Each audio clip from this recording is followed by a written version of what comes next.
বায়ুসেনাৰ উদ্ধাৰ অভিযানত অৱশেষত উদ্ধাৰ হৈছে চিয়াঙৰ চাপৰিত আবদ্ধ 19জনকৈ লোক। ক্ৰমাৎ যেন বৃদ্ধি পাইছে চিয়াঙৰ পানী। চীনে আজি পুৱা ভাৰত চৰকাৰে পুনৰ প্ৰেৰণ কৰিছে এক সতৰ্কবাণী।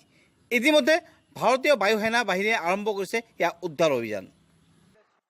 সেনাবাহিনীয়ে চিয়াং নদীৰ কাষৰীয়া অঞ্চলৰ পৰা শুক্ৰবাৰে 19জনকৈ লোকক উদ্ধাৰ কৰে।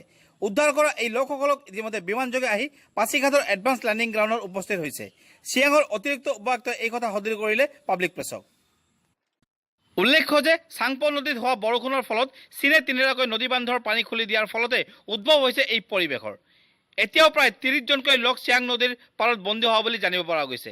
এই লোকসকলৰ উদ্ধাৰ অভিযান অব্যাহত ৰাখিছে ভাৰতীয় বায়ুসেনা।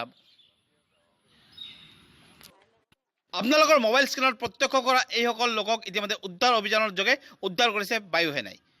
ইতিমধ্যে পাছিঘাটৰ এডভান্স গ্ৰাউণ্ডত উপস্থিত হৈছে এই উদ্ধাৰ অভিযানকাৰী দলৰ লগতে আবদ্ধ হোৱা 19জনকৈ লোক।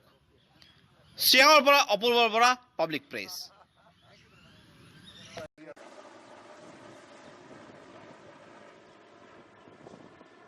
सियांग का पोजीशन ऐसा थोड़ा मार्जिनल इंक्रीज तो हुआ है कल मगर इतना बड़ा इंक्रीज तो हुआ नहीं। मगर पानी तो इतना ज़्यादा अभी तक तो फिलहाल बड़ा तो नहीं, मगर वो ये शिल्टिंग की वजह से और प्लस थोड़ा मार्जिनल इंक्रीज हुआ है परसों और कल हुआ है। मगर वो इतना कोई ये पैनिक होने वाला तो नहीं है।